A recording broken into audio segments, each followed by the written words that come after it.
9 TCG for the evening of Monday, the 22nd of May, 2022. Do. Who's the guy who can conquer death? That's Joe Hills. He plays for Nashville when he plays Minecraft. That's Joe Hills. That's Joe Hills.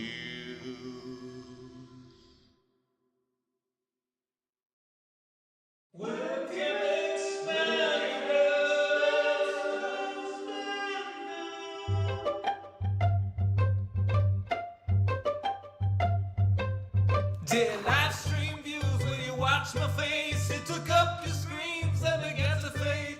It replaced some pixels from a game you like. And this is my job, so I wanna be a webcam expander.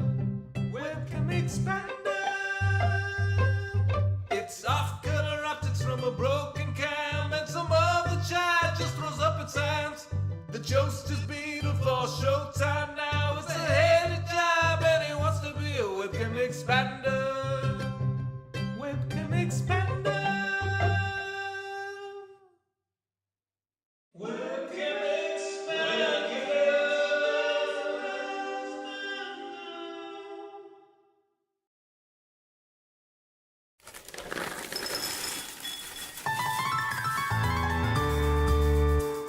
The summer is past, but your days keep growing longer. There's no wind in your sails, but the storm's blowing stronger. Walking hard, standing tall, keeping your head up through it all. Fighting fires, spinning plates. Goodness, how did it get so late? Lay your head down and dream. Lay your head down and lay your head down and dream. Lay your head down and just let your mind flow downstream.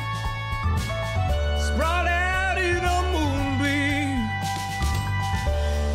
Lay your head down and dream. Joe Hills is filmed before a live streaming audience. That's us. Oh boy, let me tell you, this is gonna be a weird one. Folks. Okay. So it's me, the Beetlejuice. The normal guy was supposed to be here. He's not. We're gonna route around that damage. He was supposed to do this on Saturday. He didn't. We're gonna route around that damage. Alrighty. So, let's see here. According to my notes, there's supposed to be Deep Slate 9 petitions, Saturday at 2 p.m. It's now Monday at 8:30 p.m. The petitions were supposed to be done live. Oh yeah, I should get in this voice chat here. Anyway, these petitions were supposed to be made live, but now it looks like it's some sort of asynchronous nonsense that Joe didn't want to do, so he dumped it on me because I'm smarter and more handsome, and also, I have larger tipping milestones. Speaking of which, we are 29 away from the next Face Camera expansion milestone. Normally, I don't get to come to these petitions, so this is a real treat for me. I hope it's a treat for you. I hope you tip via paypal.me/Joe Hills and YouTube Super Chat. Okay, so the first asynchronous petition is from Centauratron, who writes, I would like to request a couple sugar spawners for the use of setting up public advancements, but save the hassle of moving them from the end and risk them dying along the way. But you know what? We don't need to hear that in his own words that he wrote, because Centauratron is here with us in this very room somewhere. I see Centauratron's name. Centauratron's back there somewhere. I don't know. It's fine. Centauratron, if you can hear me, would you like to make your case in person?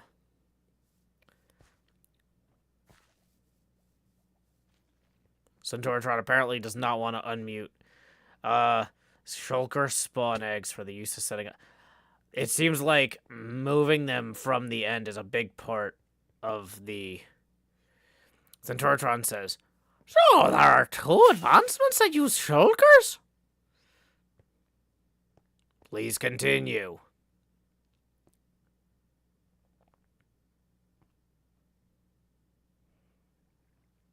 Or not. Okay, so based on what I've heard so far... And with the limited shulkers in the end, I didn't want to risk some dying on the way. Well, okay, I mean...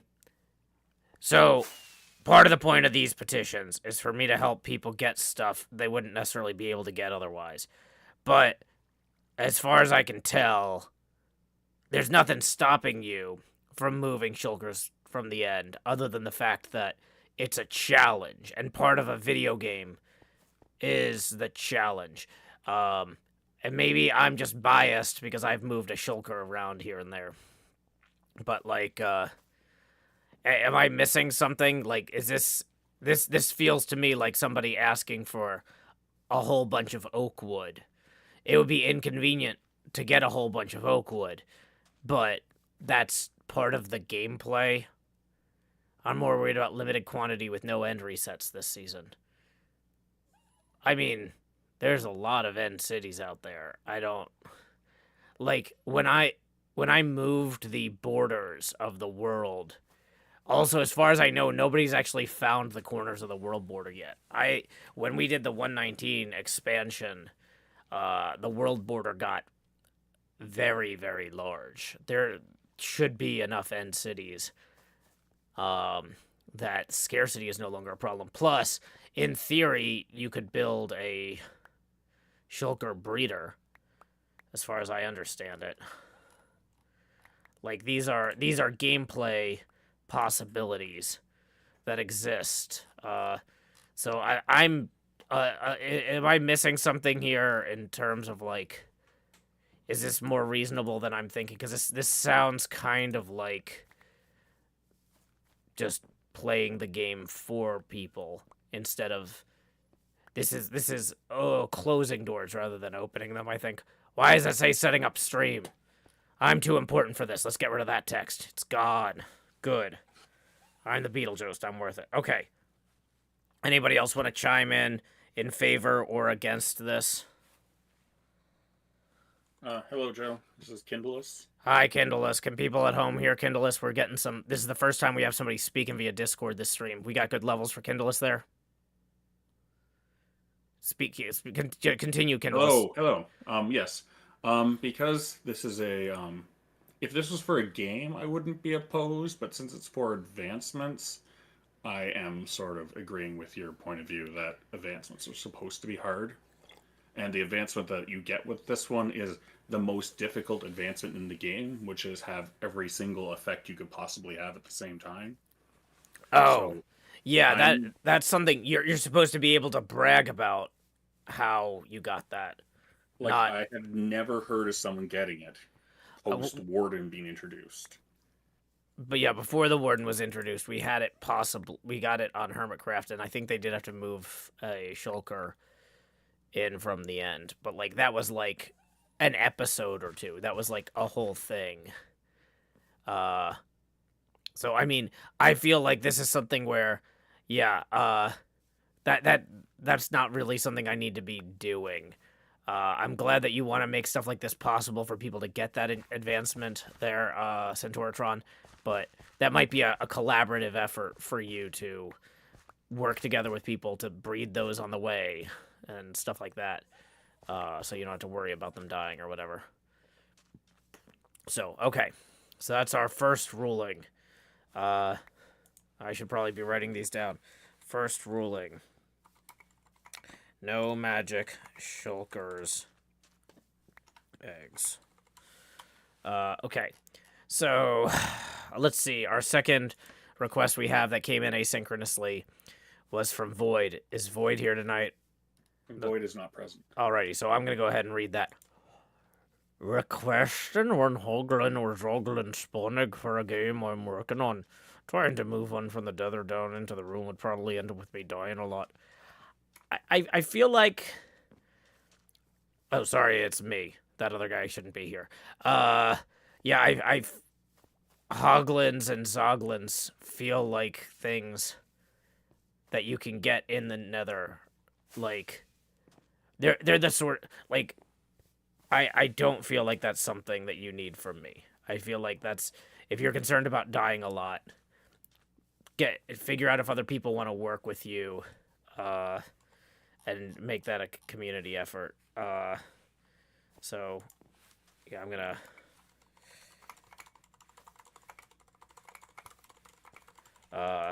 Second ruling, Hoglin or Zoglin eggs. I know you mentioned Kindle as feeling like if it was for a mini game or something that's different, but like part of building a mini game like decked out is getting the creatures in there. Like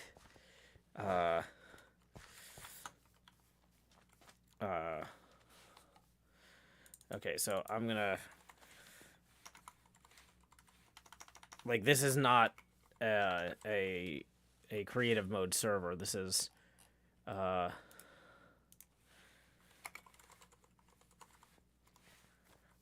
so that was for Centauratron and then Void. Okay, let's see our third thing we gotta rule on. Ellis is requesting a sheep egg to set up a more murderous and less laggy sheep or wool farm, similar to the cow farm in Spilly. I feel like sheep farming is a solved problem in Minecraft. Ellis, are you here? Would you like to speak out? Maybe I don't know. It feels weird to me that all three of the first three things here I'm like saying no to for the same reason, so I'm worried maybe I'm missing something, but I don't like I've built a lot of sheep farms in Minecraft and they were a lot of fun and I never felt like not having sheep eggs was holding me back.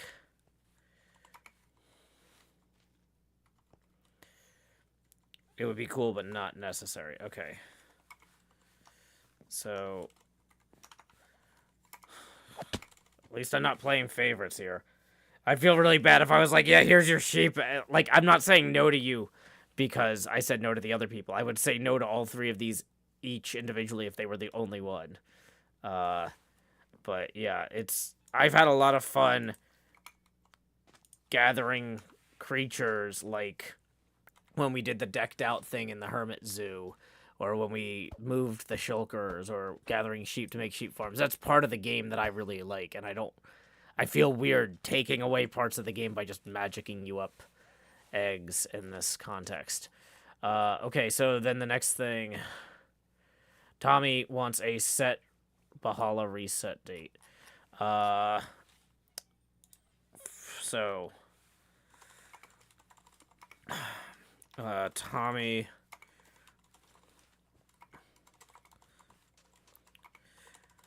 for next reset. The next server downtime, because I'm going to be updating the operating system on the server, is scheduled for the end of the month. We've got a 2-day potential downtime window. Hopefully it'll only be like 5 hours of downtime, but worst case it might be 2 days if something goes really sideways. So that's Tuesday the 30th through Wednesday the 31st. So I can, assuming that this doesn't go 2.5 days, if the server upgrade goes smoothly, I can agree to roll that into server update on May 30 to 31st. Okay. So anybody have any problems with that? Or any concerns or questions about that? So that would Joe, Yeah. This Kindles again. If you don't have time to do special loot for Bahala, can you still do the reset? Because even having it reset and nothing be added still adds a lot of fun to that location. Yeah, possibly. That's something that I could do. I don't love it. I'd rather put the stuff in there. What I really need is, the problem is people were trying to follow me around in there last time I was doing it, and I couldn't remember what chests I was doing because I was tired. And then I got stressed out and never wanted to do it again. So I think I'm just going to start teleporting people to random coordinates with the scatter command if they do that next time. Because I just can't deal with it.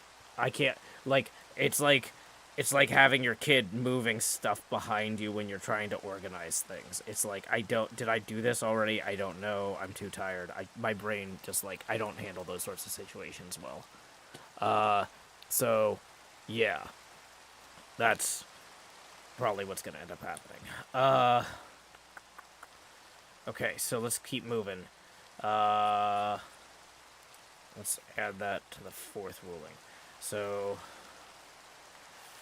then the 5th request here that we have, Mantua Maker says, since the topic has been eggs, I want... Dang it, it scrolled down.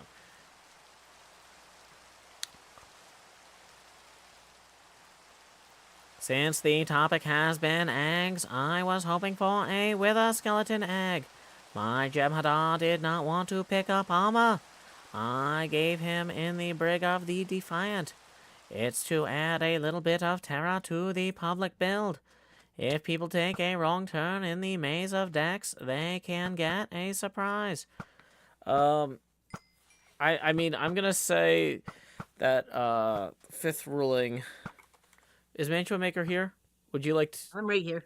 Do you have anything you'd like to add to that? Because I'm inclined to just basically say the same thing. Like, you can go find Ender Skeletons and drag them there as a group event. That's an activity for y'all to do.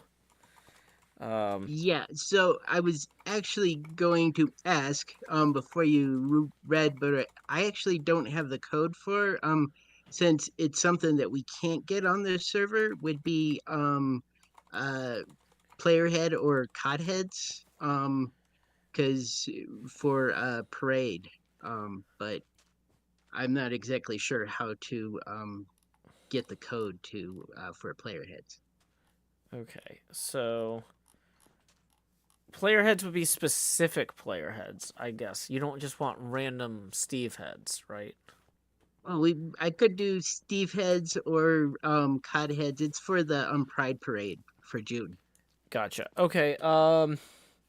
So let's refine this request. So Mantua, since Tommy isn't here, I'm writing this up as I go. Mantua Maker requests cod heads and player heads, which is Steve, in time for June Pride Parade. That's going to be mid-June, and we've got this Bahala reset May 30th to 31st. I'm inclined to agree to add those to Bahala loot table with the reset in the end of May. Does that seem reasonable? Oh. Okay. Also, in the Twitch chat, Kelly says, hey, Joe, finally met Gordon this weekend. Awesome. Yeah, I saw that y'all went to Peter Pan. I hope you had a fun time. Yeah, I mean, I can get Steve heads and cod heads. So that's not a big problem. But, okay. So, let's see. Vin Shoken says, I also want a Bahala reset. Okay, we've already agreed to that. Chef Nutmeg says, I want a Phantom Egg to turn a spawner into one for eyeball bats at Vortex. Boy, everybody. 7th ruling. Chef Nutmeg requests Phantom Egg. I feel like part of the Phantom problem was that we didn't have Insomnia turned on. Now that Insomnia is enabled, you can capture those yourselves with like minecarts and other things if you need. So, Uh, Joe, I said in the game, but somebody who'd found one at Valhalla dropped it off in my mailbox, so I'm all set on that. awesome. I guess you didn't Okay. see the resend. Okay. But has since rescinded it. No action taken. Okay. Bum bum bum bum bum. Let's keep going. Okay. Okay, Tommy is continuing here about the Bahala thing. Then I see Chef Nutmeg's recension. Kindle says I built the DS9 button, but instead of watching Mumbo's video, I built my own version. Can I have an enchanted button as first part of the prize?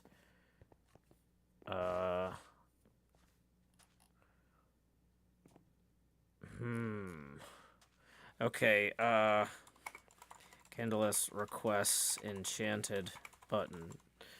I think that's adding funny enchanted items to the Deep Slate 9 loot table, or the Bahala loot table, is always good. Because you're not going to need those before May 30th. No, this is going to take like a year for people to get all 15 colors. Okay. Cool. I'm going to have Tommy clean this up for the newsletter. Oh, yeah, if you were looking for the newsletter today, Tommy didn't have internet. It was like, oh, no, I don't have internet. What do I do? And I was like, well, Tommy, we're going to be doing petitions tonight anyway. So hopefully you get your internet back in the morning, and then we'll be able to publish the petition results.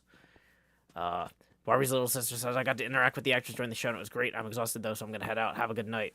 Well, I'm glad you were able to poison Peter Pan. Have a good one, Barbie's little sister. Okay, so let's see. Centauratron says, I want to request a couple custom enchanted golden swords. So I can offer one. What Centauratron? Do you have the enchantment code here?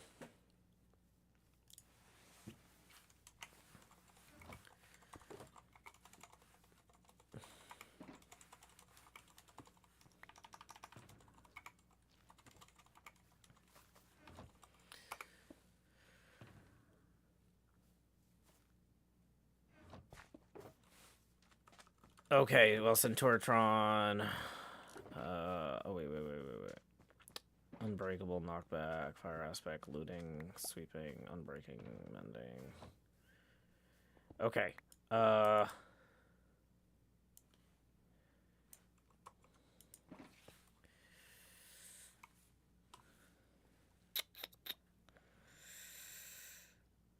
I not have a backtick button anymore? There it is. Okay. This keyword's weird. You don't need those by May 30th to 31st, do you?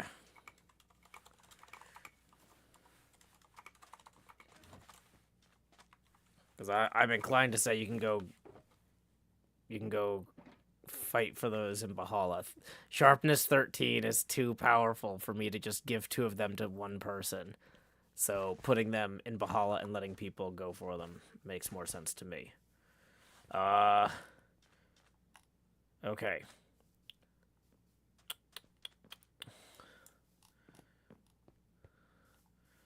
So, Magenta Avocado, are you here?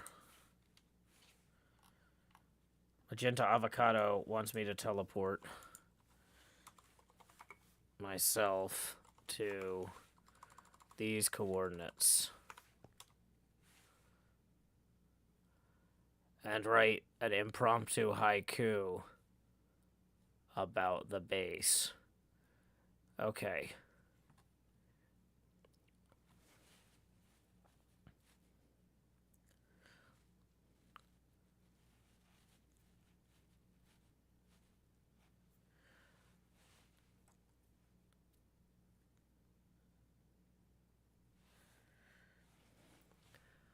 The sun is shining.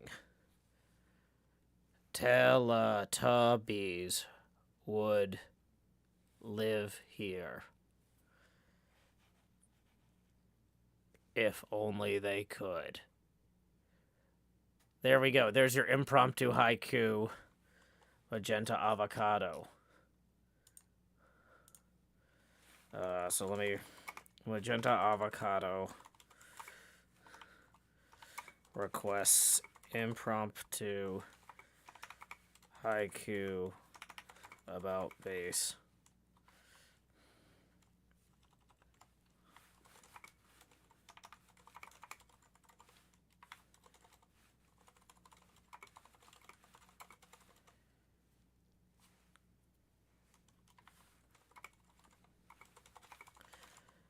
Okay. Oh, no, that didn't work. That canceled the text I was writing.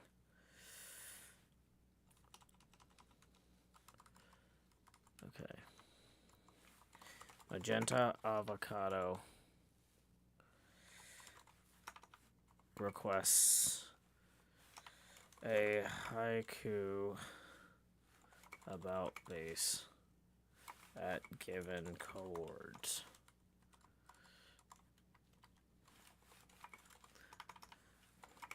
The sun is shining. Teletubbies would live here if only they could. Okay. Magenta avocado writes perfect. Okay, great. Stellar Spider says, I want to make a late request for a stone pickaxe with a high fortune level to get more raw iron from an ore block. Hopefully for community use in map making and building. That I feel like getting ore from iron is kind of a solved problem, right? Like, that kind of feels like one of those things that you don't. I'm not sure I understand. Well, considering, hi Joe. Hi, please jump in. Considering the fact that we've spent the past year gathering iron for map making and such, we have about 5 boxes gathered just of raw ore blocks. And a normal map takes about 10 boxes. Just if you were to do a map in a single color, takes 10 boxes to do a full map with any one block.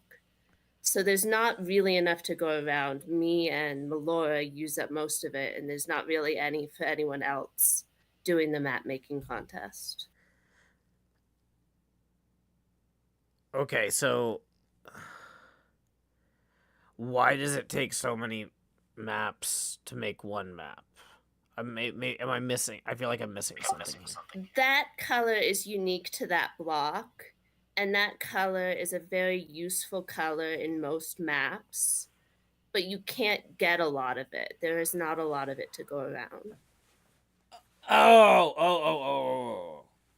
You need raw iron to color maps, not to make compasses to make maps.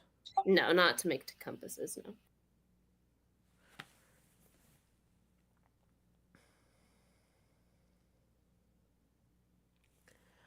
I'm assuming a high fortune level would affect things besides iron. On a stone pickaxe, which I've requested, it would only affect stone and coal, maybe copper as well. You can't get diamonds with stone.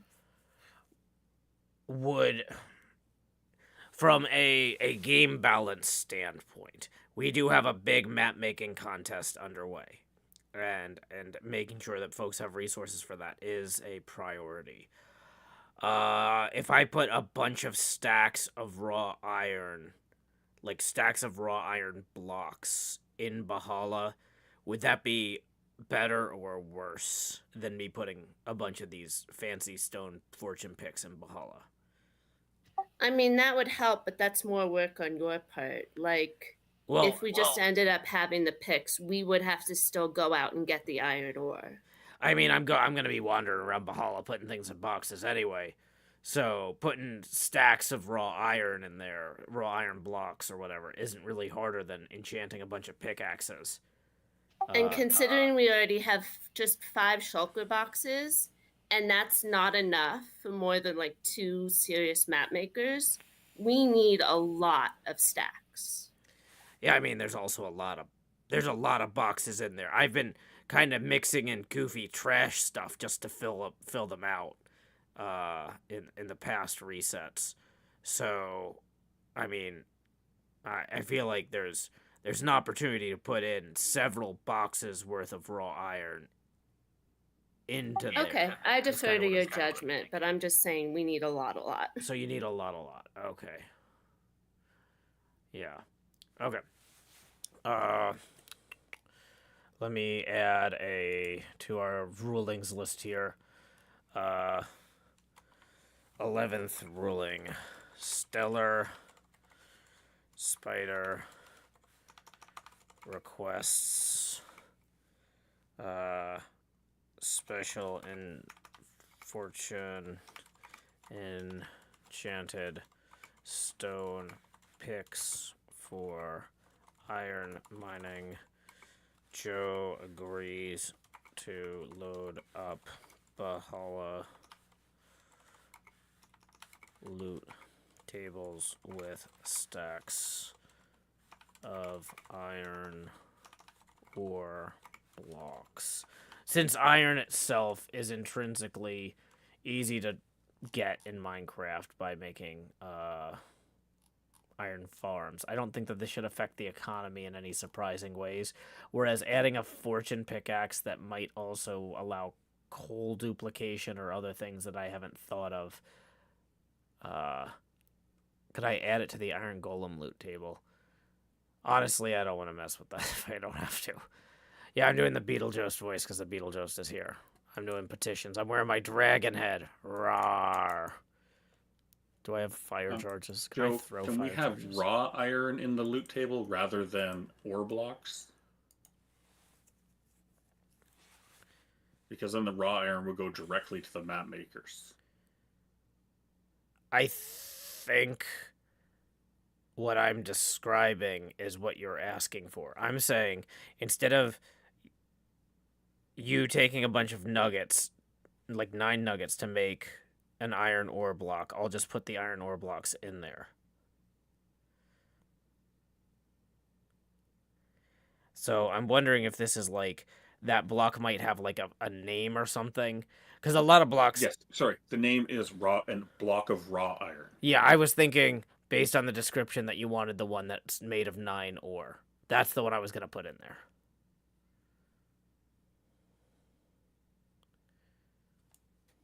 Yeah, it's the one that looks like beans. Yeah, that was the one I was assuming we were supposed to be doing. But you're saying that's not called iron ore. Yeah, iron ore is a different block, so I just didn't want you going back to your notes at the end of the month and then having people complain because you read your notes and it said... I'm going to change them to 9 iron blocks because I know what that is. Okay, so we got some 9 irons in there. Okay, let's see. Looks like Dottie Matrix has our next thing here. A little while back, the other guy made comments about Tommy's pun game, starting the best rival DS9 has ever seen. I'd like to hear about the Beetlejuice opinions of how awesome Tommy's puns are. You know, you hear one pun, you heard them all. Death's too short to worry about wordplay. I don't know. I'm just past it. Okay, so yeah, I don't know why people want opinions from the Beetlejuice. That's like the thing that the Beetlejuice is worst at. So yeah, let's see what else we got. 1 stack is 1/27th of a shulker though. Yeah. There would be a lot of stacks is the plan. Okay, so moving on. I think we've gone through all the asynchronous stuff. Did anybody have anything that wasn't already covered?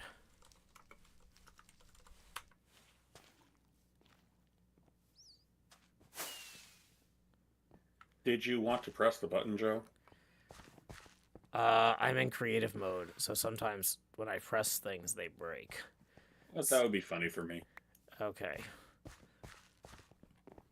So let's see how this goes here. I can't really tell what I'm looking at. This is,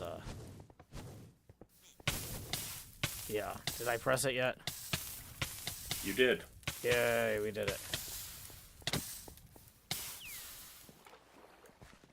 Next problem. Okay. So if nobody else has anything, Jevin wanted to play HermitCraft TCG. So I'm going to go ahead and recess to HermitCraft. Class dismissed. Oh yeah, I don't click stop streaming. I just click disconnect there, and then we're going to go over here. Now I got to remember I'm not in creative mode anymore. Because this is a different server. So let's go ahead and set our status streaming and open. Hey, Jev. Still up for some TCG.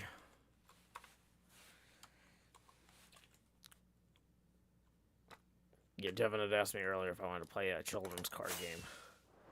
So I think we're going to be doing that real quick. All the way through the Beetle. Depending on season. Oh, good. They can still hear me, and I can still hear all of them. This is what I really thought this part through. So now I'm just gonna have people talking to Jevin. That's gonna be great. I really, really thought that through. I'm gonna disconnect from the Discord instead, maybe. Okay, now we're back. Why does somebody have a land dolphin? I don't know, man. I'm not in charge of this stuff. Hey, we got a tip rolling in. Our first tip of the evening from Tiffany. Thank you, Tiffany. Oh no, we also got attacked by a zombie. Thanks, zombie. Anyway, I'm the Beetlejuice. So let's see, 19 and 6. That puts us 4 away from our next face camera expansion milestone. Where is that? Where is that? 4 away. Boom, 4. Thank you very much, Tiffany, for that. Let me go ahead and get that tipping link. Beetlejuice uses $50 milestones. Yeah, we were just on the Deep Slate and Mine server, where I'm kind of a big deal over there. I maintain and run it.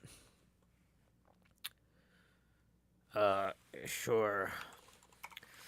I got some mining to do myself. Let me know whenever.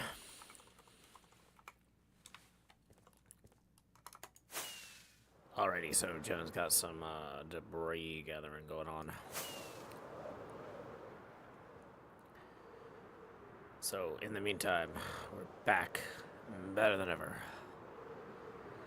Also, I am back in the Discord live event chat room. I had moved to the Petitions one so I could read stuff there, but now I'm reading from the main live event chat room. Let's grab this extra copper. I feel like I haven't really thought all that through entirely. What am I going to do with all this copper? Yeah. Well, maybe we'll just put it over this here. Whatever. We'll come back to this. It's a problem for another day. Okay. So, we started mining this out. If you weren't there in the afternoon streams, this is looking way better than it was. I realize I probably shouldn't have done that without a, what do you call it? Totem. But yeah, this is going to be our new mine entrance. It's going to be underneath the subwoofer and looking up at the pinball machine, so that'll look cool, I think. What was I needed? Oh, yeah. Chops and tots and chops and tots and chops and tots. Let's put the surplus food in that one. Grab some extra totems. Okay. Cool. Alex Bernstein! Oh! Thank you, Alex, for sharing that with me. Alex just wrote in the YouTube chat, Joe, I need to thank you for your recommendation on the diving universe. Currently halfway through book 2, and I'm hooked. I'm so glad, Alex. I really enjoy those diving universe books. I feel like they're a little bit like, I don't know. They're structured in a way that I find particularly enjoyable. So for those of y'all who haven't heard me recommend the Diving Universe books before, the books are about somebody who runs a company diving space wrecks. And the way the books are structured, there's usually like one novel and one short story for each like wreck. Not all the time, but a lot of the time. And either the novel or the short story, one of the two will be about them exploring and finding the wreck. And one of the two will be about what actually happened on the ship, like when it wrecked. And so a lot of times you would read the story of the people discovering it first, and then you'd read what actually and they're trying to figure out what's going on, and then you find out what actually happened. But sometimes you read about what actually happened first, and then you're like, oh no, they're gonna find this, and that's not gonna be good. That's gonna go very poorly for them, because whatever the problem there is still gonna be around, or an issue or a danger when they go explore the wreck. Yeah, by Christine Ruche. Yeah, it's super good. I really enjoy those novels. Yeah. So it's a very fun and interesting series. Very different from a lot of other stuff. Because one thing I like is that all of the characters are very competent. They just have different priorities, right? And so, like, the woman who runs the diving company is usually very focused on safety, because diving space wrecks is a very dangerous thing. But then some of the other characters, they're also very competent, but they prioritize other things slightly higher than safety, and that creates conflict. Obviously, in the story, you want to have conflict. But, like, I like books where everybody basically knows how to do their job. Because I'm not just... Sometimes I'm reading a story, and I'm like, wait, this guy's supposed to be in charge of a ship, and he's just like a reckless idiot. Like, why? Why is this guy... Whose uncle or whose nephew is this guy? Like, what? How does this happen? Like, so, but with those books, I'm always just like, okay, here's a bunch of differently qualified people with different priorities, but all of them are good at what they do. And so it's like and this is part of what makes it, you know, that's part of what's fantastic about science fiction. I know in real life, usually in these situations, not everyone is competent and qualified. A lot of times, the best person for the job isn't the one that gets the job. But you know what? If I could have a little bit of a fantastic element in my science fiction story, and that element is people doing a job actually are competent and qualified for it, it's just delightful. It's just delightful for me to read a series where I'm like, whatever problems these people have are not gonna be because they were stupid. They might be misinformed sometimes, they might be ignorant sometimes, but if they're ignorant, it's because they're explicitly exploring the boundaries of human knowledge, and they're going into situations knowing, okay, we don't know a lot about how this ship works or whatever. Everybody be careful, right? It's not like, oh, we didn't know that exploring space was dangerous. Yeah. I don't have to waste suspended disbelief on the competency of the crew. That's a great way to put it, Sandgirl. That's a great way to put it, yeah. So I can enjoy the science fiction stuff without stressing out about the people stuff. I mean, and there's, you know, and that's not to say, once again, I'm not saying like, oh, there's no conflict in here, it's completely harmonious, blah blah blah. It's just I don't have to sit here going like, oh, come on, why haven't these idiots figured this out yet? Like...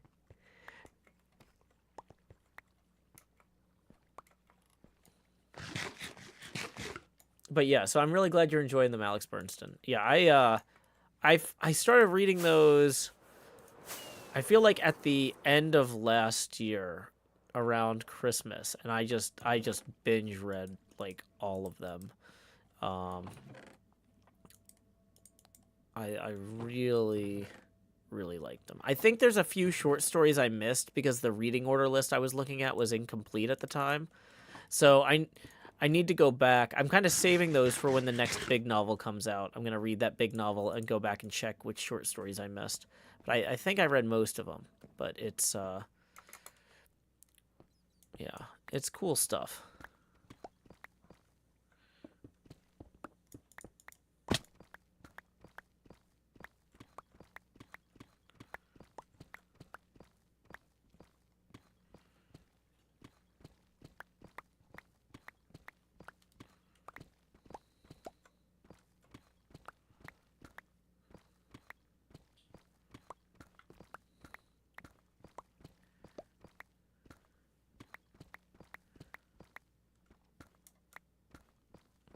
So we really want to come in here with TNT and destroy all this.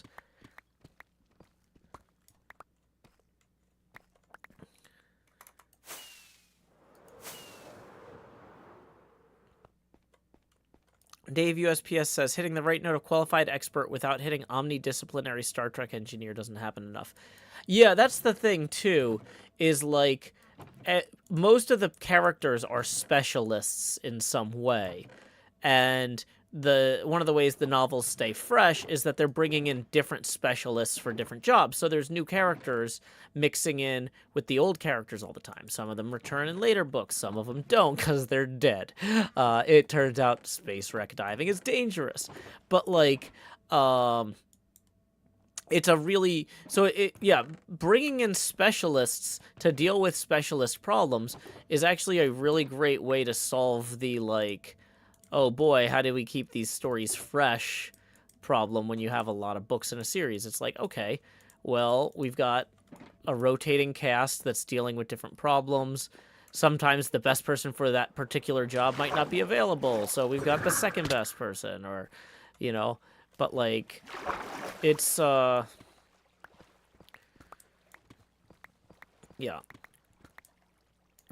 There's a lot of characters in those books. Like, there's like a core cast of a few characters that repeatedly show up, but don't show up in every story.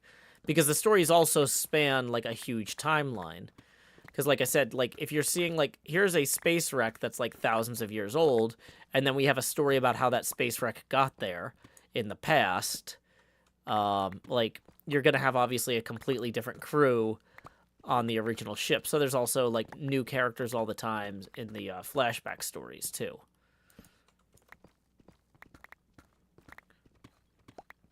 But yeah, I actually just finished reading the Silo series, and I was really pleased with that, by Hugh Howey.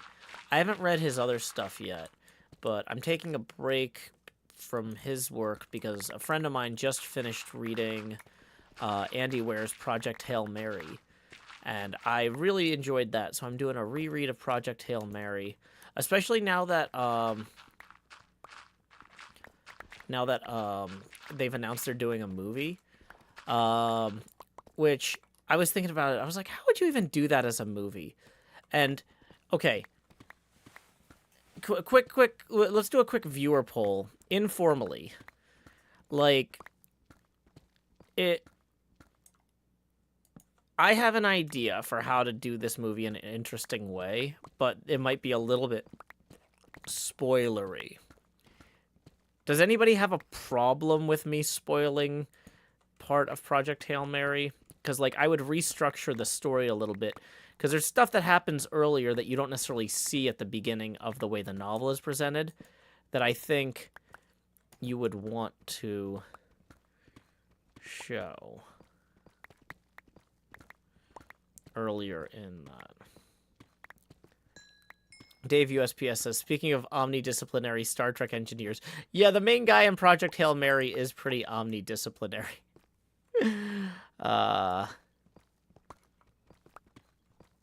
Alex says I'll mute you for a little bit. Okay. So, anybody who doesn't want Project Hail Mary spoilers, okay, get out of here. So, Project Hail Mary is a story about a guy, even saying the main character's name is a spoiler, because a lot of the book is structured as a series of puzzles that this man is trying to solve. He wakes up alone in a room, and there's a computer voice trying to ask him his name, and he doesn't remember it. And he's trying to figure out where he is, who he is, all this stuff from context clues and experimentation. And so you might think, like, that's an interesting way to open a film. You have this guy waking up in a relatively featureless room, confused about where he is. Hey, Fade Alchemist! Welcome, Raiders. My name is Joe Hills. I'm broadcasting live from Nashville, Tennessee. I was just going to say, so we're kind of in spoiler territory right now, Fade Raiders. If you don't want spoilers for Project Hail Mary, the Andy Weir novel that came out a few years back. It's been out for a while. So if you're a huge Andy Weir fan, you probably already read the book. Ryan Gosling is producing a film so he can play the main character. The scientific lead of the story, if you will. And I saw that announcement and I was like, huh, I have an interesting idea about how to do that movie. Uh-oh, it's Scar. Howdy, Scar. / chords hide.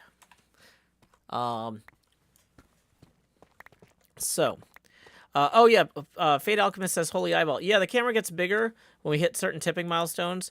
Tips are welcome via paypal.me/Joe Hills and YouTube Super Chat. So anyway, in the novel, the story opens with him waking up alone in a room with a computer asking him his name. And he's trying to figure out, why am I in this room? What's going on? Why don't I know my name?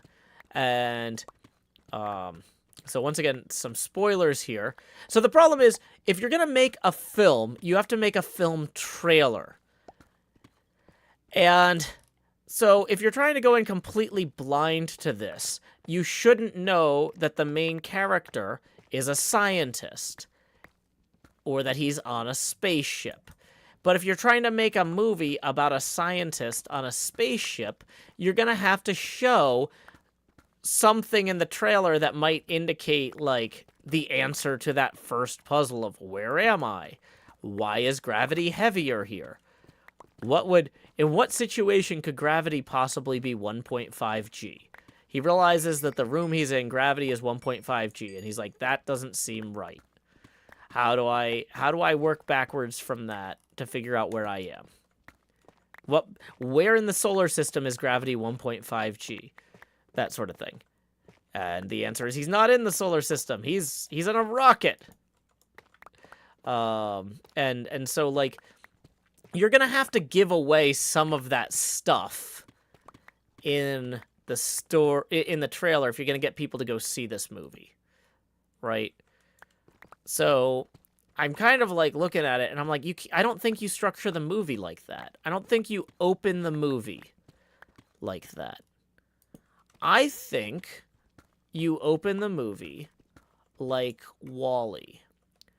And you might be like, wait, Joe, what do you mean, like WALL-E? And I mean, like, straight up, open the movie with, he basically encounters another ship on the same mission as his. And there's this guy, Rocky, on that ship, whose whole crew is dead, who's just been going through his daily routine, trying to solve the same scientific problem that this guy was sent to solve. They're basically both sent to this other star system to try to find a way to save, basically, like, Earth's sun is sick, and all of the other stars in the area are sick too. and they're trying to figure out why Tau Ceti is the only star nearby that isn't sick, right? But anyway, so I think rather than opening the movie with this guy alone in this room going, I don't know where I am or whatever, you show the other guy on the other ship, who it's like a huge surprise when he shows up in the book, but I feel like at a certain point, once again, for the visuals of the trailer, you're going to show that there's two ships anyway. So you might as well show the other guy just going through his daily routine completely alone, and then being excited when he sees this other ship with like a US, a Chinese flag, a Russian flag, and a European Space Agency flag like rolling up, right? And him like, because the idea is that he sees this other ship like while that guy is still waking up, and like so you basically have this silent film of this guy working the problem already, just in complete isolation. He's clearly been alone for a long time, and then this other ship rolls up, and then he's just like, you know, oh, awesome, someone else is here. Hopefully he can help me. And then we cut to the guy who's just like, the computer's like, what's your name? And he's like, I don't know my name. Leave me the hell alone. I want to sleep. You know. Karul Lover says, I entered without knowing what this movie is, but it's really hitting so far. The atmosphere is everything. Well, it's a book called Project Hail Mary by Andy Weir, but it's being adapted into a movie. And Ryan Gosling is going to play the main guy, and I think he'll be fine for it. No complaints about that. But I'm just saying, like, I think you structure the movie, because when in the book, like, part of the book, like, it's a big deal when this guy wakes up thinking he's completely alone, and then he finds out there's another ship with another lone crewman, and that they're going to work together. That's like a huge turning point for the book. Like, oh my gosh, there's two of us. We can work on this together. But, like, that's not going to be a secret in the trailer, because the trailer is going to show that there's two different engineers working on the problem. Like, they can't not show both of them without, like, having the trailer be, like, a teaser trailer with no details. So, at that point, you might as well just lean into the other, like, because the thing is that Ryan Gosling's character was basically in a medically induced coma on the long way, or on the long trip, whereas the other guy basically wasn't, and that's its own set of problems. So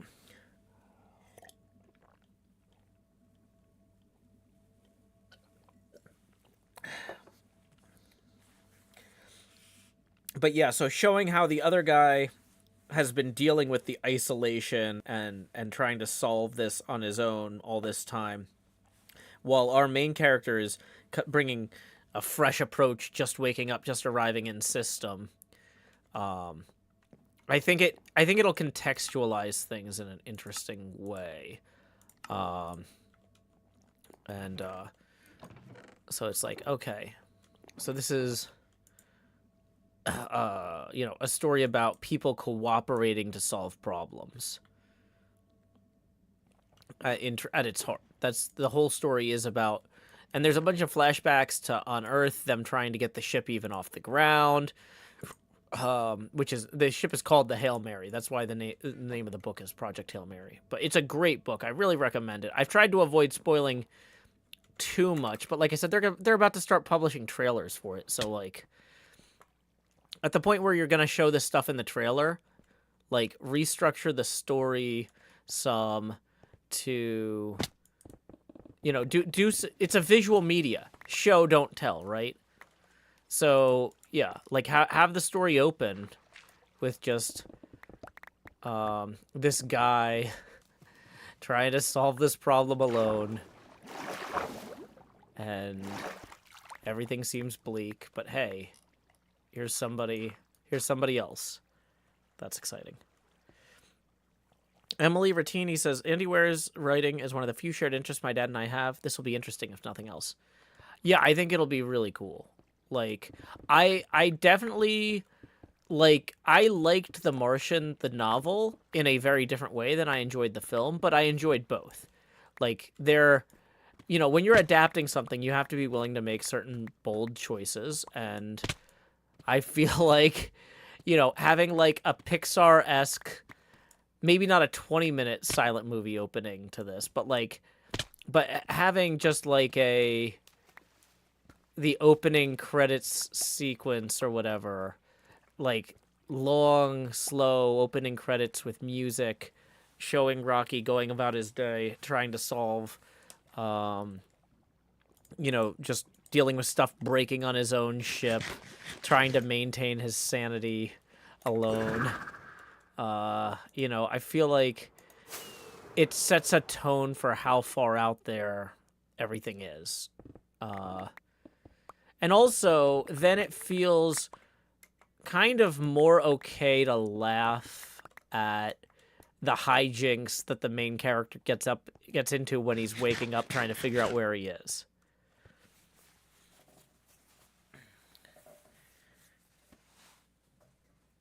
Dave USPS says, okay, so the thing is, though, Rocky's ship, so the character of Rocky is blind. But the thing is, though, his ship does have, like, raised displays on it. Like, they talk about that. Like, he's got, like pegboard type things where, like, things stick out of the panels or whatever. You know, like, so, like, you could actually do a lot of cool visual stuff with that. In some ways, because it would be 3-dimensional presentation of like, you'd have, like, these, imagine, like, you know, a bunch of nails sticking up out of something at different heights, like really thin nails, right? And so, like, he would have 3-dimensional displays that are not screens, but they're basically depth reading things that he can feel or whatever, you know? So, yeah. I mean, I don't think he doesn't bother lighting his ship because he's blind, but that, you know, that's the sort of thing too, though, where, like, there can incidentally be lights in meaningful places just because, in the same way that we have, like, my computer emits heat and sound as a byproduct of doing the things it does. There's no reason his ship has to be pitch black just because he's blind either, right? He can incidentally have stuff on his ship that generates light. I think that's a fair thing. That's a fair allowance for filmmaking, right?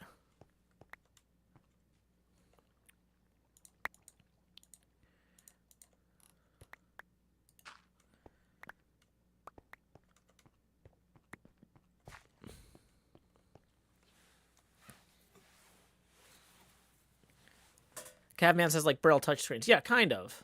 But, like you know what I'm talking about? Like, where you have, like, you can have, like a board with a bunch of nails in it. Like a pegboard. And then when you push up underneath, like, a sculpture of your hand comes from the raised nails underneath. Kuru Lover says, a montage like that would make the other engineers seem more sympathetic, even if he isn't technically the main character. Knowing that Ware is involved definitely makes me excited. Yeah, Ware knows how to tell a good sci-fi story. So, yeah, I'm very optimistic.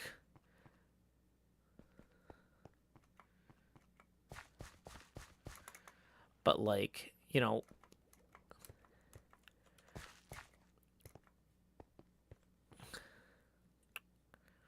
hey, I had dibs, Cub.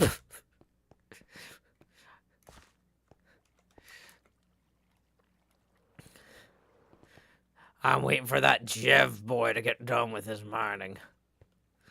Yep. Yeah. Looking forward to it. Okay.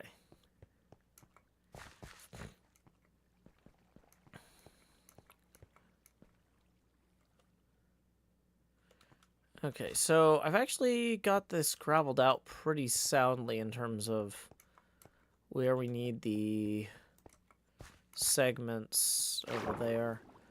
Back here is maybe a different problem, but like...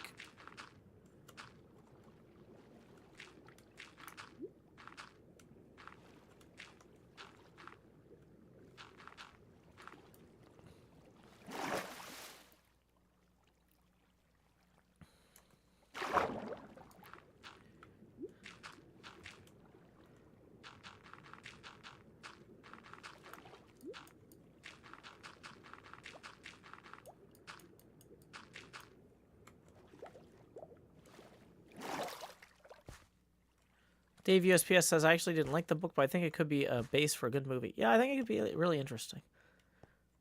Okay. So...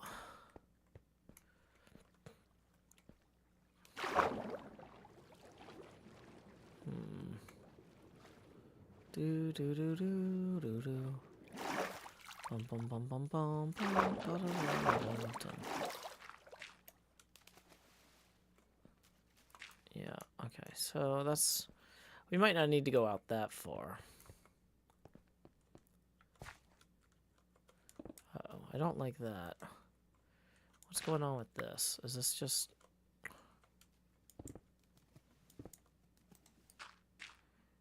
Okay, that's gonna be its own whole thing, is what it looks like. It's like a separate cave down here.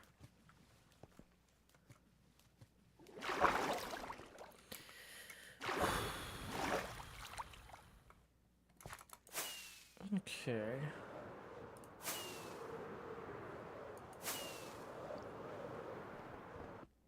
And here we go. Da da da da. Da da da da da. Ba da da da da. Do do do do do.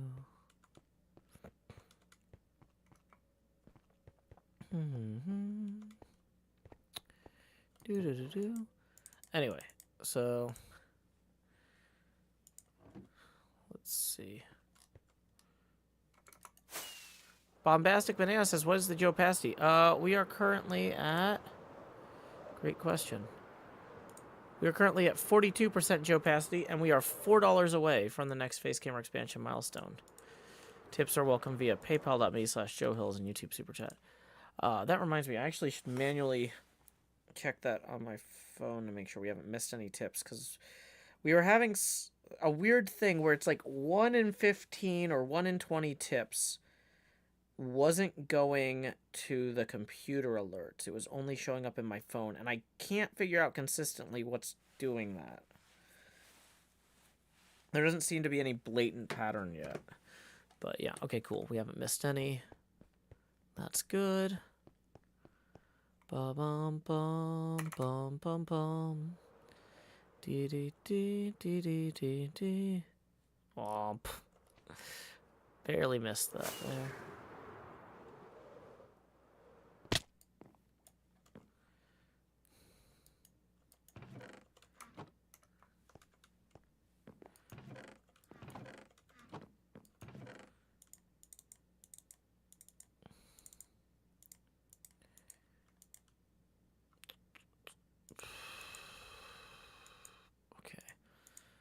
So we've kind of freed up some inventory slots here in favor of... We didn't get any diamonds down there. That part's disappointing.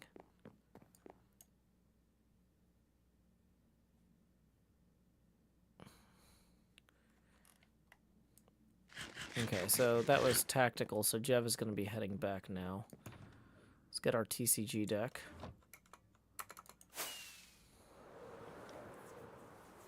Okay.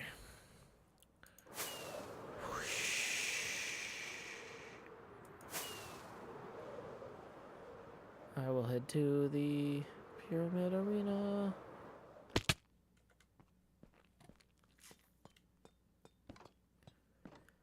Pyramid Arena.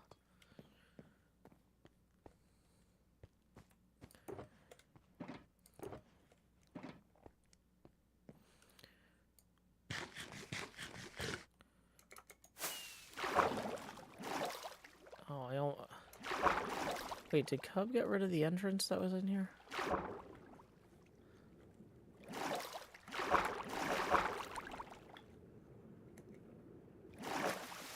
I'm just so bad at swimming in this game. Here we are. Legendary secret locker room.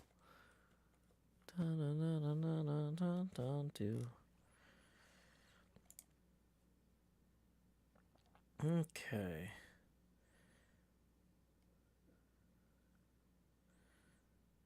Bum, bum, bum. Ba-dun, dun, dun. Welcome Vaporware. Vaporwave. We are just here. I think only Beef and I have broken the curse of the Pharaoh so far. That's surprising that nobody else has bothered to do that. It seems like the sort of thing that they would want to do. But... oh well.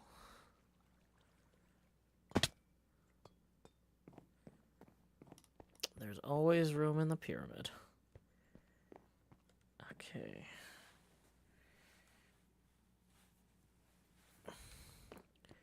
Hey, Polaris North Star. We're about to play a children's card game against Jevin. And I think Cub Fan wants round 2. So... yeah. We are just killing a bit of time. Oh, Jeff beat the Pharaoh. He just hasn't updated the book yet. Got it.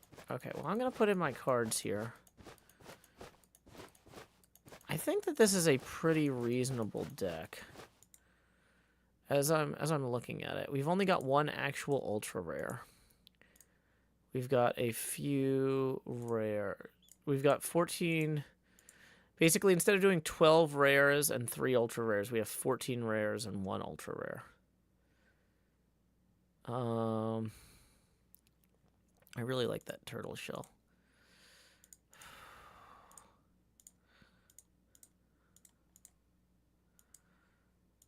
Okay. So, rare trident, common armor, common TNT. Okay. These ones are common. Awesome. My deck is loaded up.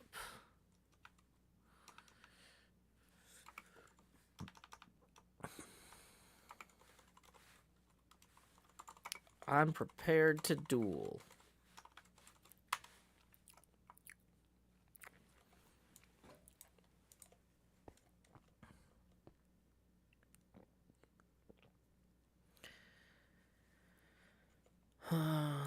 Quill says, I think Scar challenged the Pharaoh and lost. Got it. That sounds about right. Okay. So just as a reminder, while we're playing, I might not notice if tips roll in. So I'd love it if y'all tipped now. Tips are welcome via paypal.me/JoeHills and YouTube Super Chat. I appreciate that this has been a big month for y'all spending money on the TCG game, but I've got a bunch of bills due before those royalties come in. Today's streaming has helped me make sure that I can at least cover the bills I have due on the 25th, but the stuff at the end of the month I'm still a little bit shaky on, so I would really, really extra appreciate folks tipping the next few days, because, yeah, like, yeah. I have a few other things. There's a few things I worked on the last couple months. It's like, I'm going to be getting paid for those at some point, and I should be 100% fine. But, like, while I'm waiting on that, it's like, tense. Hello. Well, hello there. Prepare to duel. I ain't scared of you. That's okay. I'm not very scary. I'm delightful. It's true, you are delightful. I agree. I am glad that we concur. So, you ready to go? Let's do this thing. Yep, mine are in the box. 42 cards, 14 rare, 1 ultra rare. I think I'm playing tournament rules, so whatever. Yeah, that is tournament rules. You can sub out. Okay, perfect. Yeah, because so technically you can sub out any of your ultra rares for normal rares. I have more interesting rare cards than I have ultra rare cards. Okay. Well, I am ready to go when you are, sir. Let's hit that button. It's time to duel. It's time to duel. Start game with random player. TCG. That really ruins the Easy as tone. 1, 2, 3. 1, 2, 3. TCG, baby, you and me. I was at Walmart yesterday singing this, like, just out in public, like, totally forgot what I was doing. I don't actually have a hermit. You can check. I should be glad I don't have a hermit because it would have been dangerous for you. Yeah, wow, that's a pretty darn good hand. Yeah. All right. yeah, Let me yeah, put this in here and then I'll read. I definitely have a valid hand, so I'm prepared to play whenever you are. I didn't know I was facing Beetlejuice today. Oh yeah. Okay, yeah, we can do this thing. All right, so you and you, and feel free to go. Alrighty. Gonna go ahead and place a jingler here, and a AFK cub here. So that's 280 and 260 on the health. Chat, how's Joe's volume? If it helps, I can talk a little bit while they sort all that Well, I out. can. No, I just wanted to make sure because, like, in my video today, I noticed that cub was like really low. So. Oh, gotcha. Okay, Yeah. so What's the turtle helmet do? Oh, that's a fun one. Let me read the text to you. Turtle shell, rare, attached to any AFK hermit. When that hermit becomes active, it cannot take any damage during your opponent's first turn. Discard at the end of your opponent's first turn. So Okay. basically, the first turn he comes Just a out, damage buff, damage blocker. yeah, it basically buys me a turn. And that happens whether I switch to him or he's brought out because that guy dies or something. Okay, cool. And I can't attack this first turn, so I'm going to pass it to you. All right, sounds good. Okay, to start my turn, I am going to place that on dock. Hey. What's up, Hey, Cub? Cub, welcome. TCG. Okay, trying to decide what I want to do here. You got 20 damage over there. I think I am going to use Shadow Tech with a diamond sword and hit you for 80. Okay. So 80 minus 20 for the armor is 60. So 60 sir. from 280, 220 remain. And then that'll end my turn. All right. Let's see. I'm going to go ahead and I am going to play a lead to move this farm item down here to this guy. Okay. And then discard the lead. And then I am going to use Jingled to attack for 50. And then I'll draw a card and end my turn. Also, speaking of 50, 230. thank you very much to Stephanie Hall 17 for There tipping we 50 go. uses. Thanks for the entertainment you Awesome. provide. Let's get those Start bills my paid. turn. I'm going to play another item on dock. We were forward. You saved yourself there, Joe. I do what I can. But I'm gonna play clock. Oh no! So we're gonna go ahead and expand. I will use Shadow Tech for 40. I did a whopping 20 damage. Let's go. Alrighty, so I'm gonna go ahead and pull that 20 off here, bringing him down to 200 even. All right, that'll end my first turn. Okay, because of the clock, I cannot play any cards, so I will draw and pass. Okay, to So start thank you my again, next Stephanie turn, Hall. I That leaves us 4 away am from the next face camera expansion milestone. Tips are welcome via paypal.me/Joe Hills. trying to decide what I want to do. I think I am going to do Shadow Tech again, but this time I'm going to use TNT. So I will hit you for 100 this time. Okay. Minus 20. So for the armor, so that's 80 from 200, 120 remain. Yes, sir. And that'll end my turn. Okay. So I'm going to go ahead and I'm going to bring out, or I'm going to put on the board AFK, a 290 health Beetlejuice here. I'm going to equip chainmail armor to him. Are you familiar with that one, Jeff? Yeah, it's just the fact blocker. Yep. So, like, the TNT wouldn't work on him, but normal attacks pass exactly. through regularly for the folks at home. Yeah, hold on. I got to do 20 to me. Sorry. From the TNT. Oh, yeah, sorry about that. There we go. Sorry. Cool. And then I'm going to attack with Jingled while munching on an ultra rare apple, bringing me up to 220 health and taking away 50 from Doc M77. Okay, I'll go to 160. So that apple gets discarded, and then I draw a card and end my turn. All right, to start my turn, I'm going to play Azuma AFK. There we go. Then I am going to play Flint and Steel to get rid of my hand, because it was not very good. So you can go ahead and check the box if you'd like. I don't think I get to check the box on Flint and Steel. Oh, okay. Well, I don't have any cards on hand anyway, so it doesn't matter. Yeah, no, it's... I'll check to confirm. There's cards in there. No, I'm kidding. Oh, no. I mean, they could just be in his inventory. I keep all my cards in my inventory so the viewers can read them. Okay.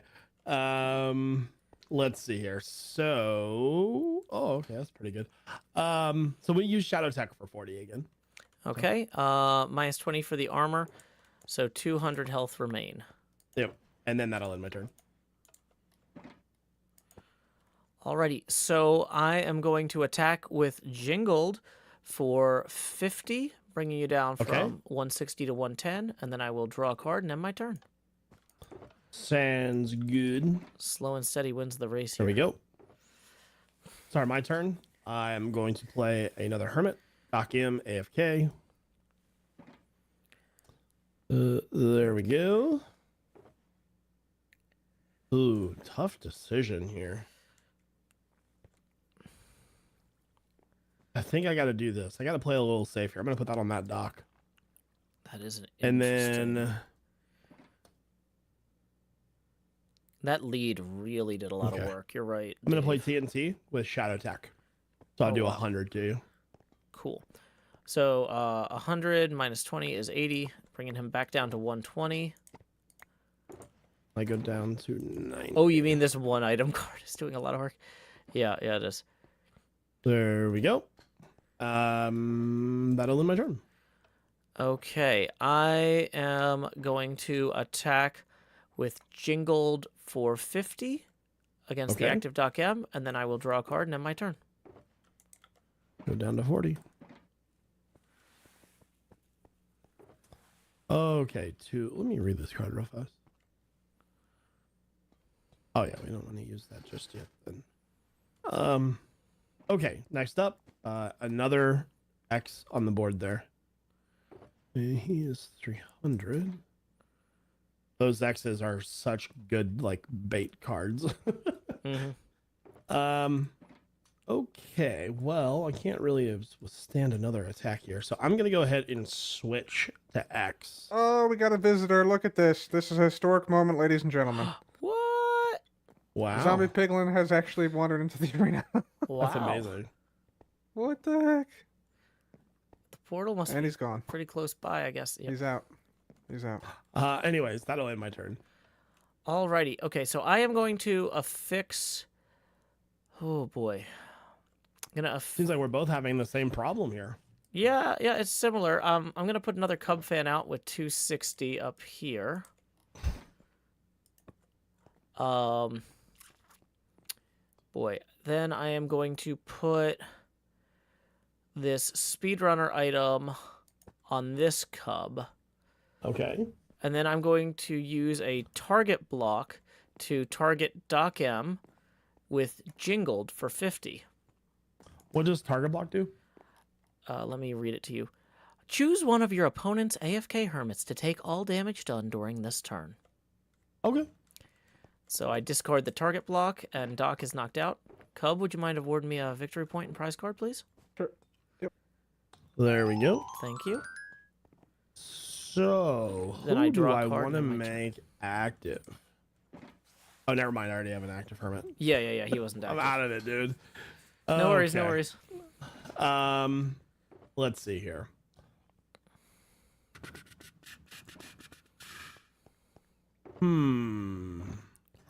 I suppose I'm just going to end my turn. Whew. Okay.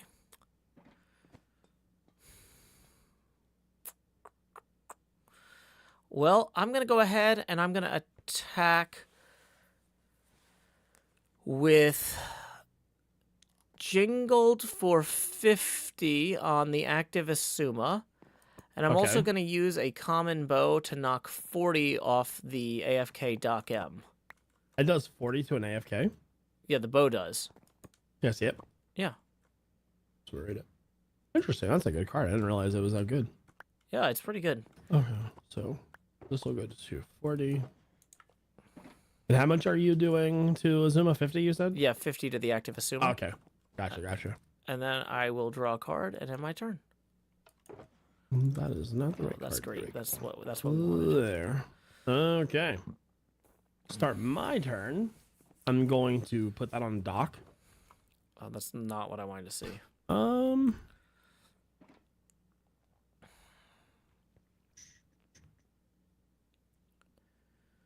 going to switch out.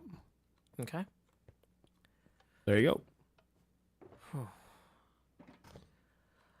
Okay, I am going to...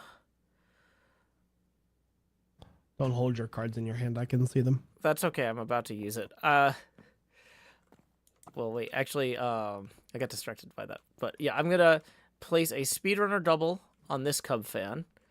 Then I'm going to use a piston, which is a non-attack card, to slide... I have no idea what that does. This up. It lets you slide an item card up or down one row in either direction. Oh, okay. That's not an attack. It doesn't affect your side of the board or cause you any harm.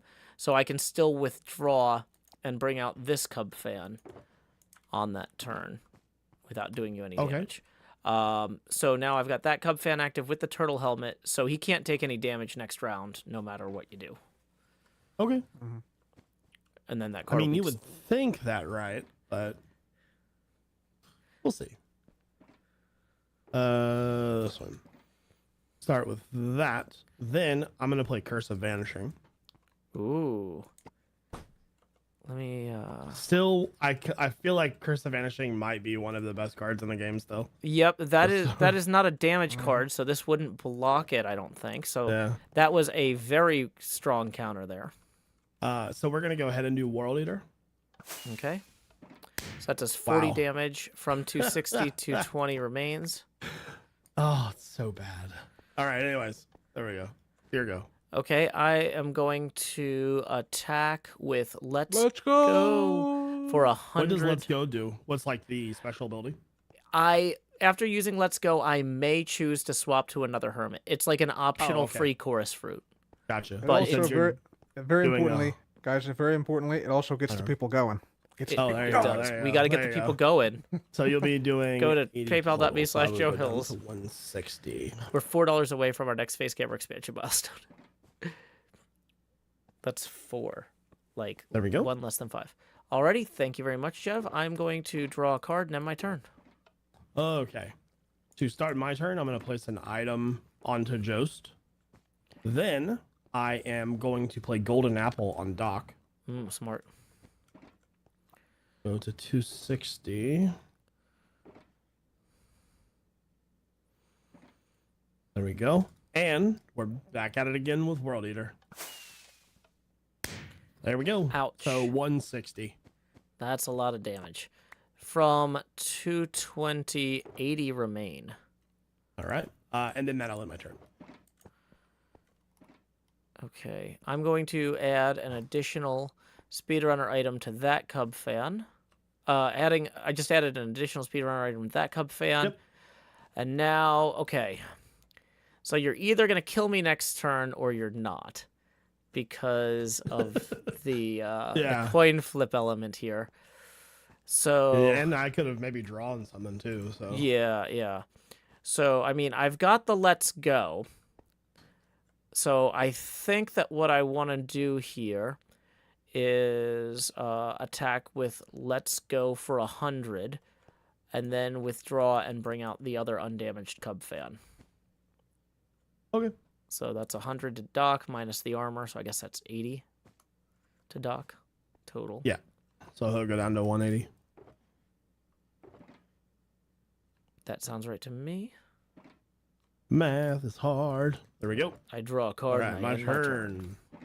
Start my turn. I am going to place an armor on Joe. Ooh. Then I like it. We're going back to World Eater to do more damage. Whew. Woohoo! Ah, you'll love to see it. Okay, so that's Let's 100. Cub. Can I get a let's go? Let's go. There we go. Oh boy. All right. That'll end my turn. Okay, so I've got a third speedrunner item here. Yep. So, boy, how do I want to do this? I feel like I might as well... So I'm going to attack for 100 damage no matter what. And there's no advantage to swapping to this guy. There's no advantage to swapping to this guy. And this guy down here... Yeah, so, I'm just going to do 100 damage, and then I'm going to stay in. Okay. Draw a card. I will go down to 80.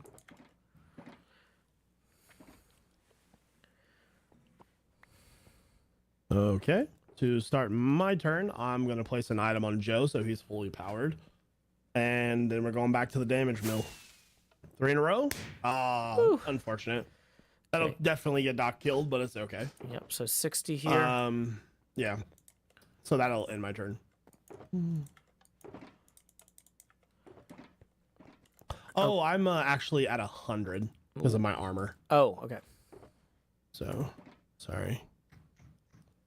Forgot about that. Yeah, because 180 minus 80 is 100. Yeah. Okay, so I am going to attack you for 100 again.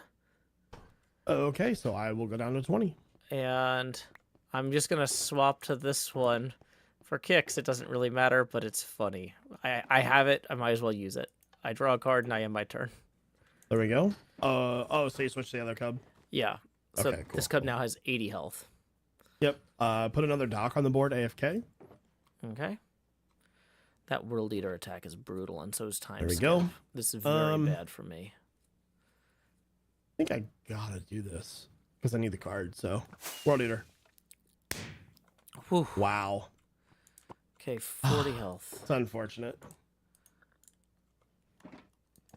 The rolls are not with me today. Anyways, end turn. Alrighty, so I am going to equip. Well, we know he's dead next turn. Speedrunner item there. And yeah, then I'm gonna go ahead and I'm going to attack with Let's Go for 100, and I will stay in this time. Okay. Cub, please award me a victory point and a card.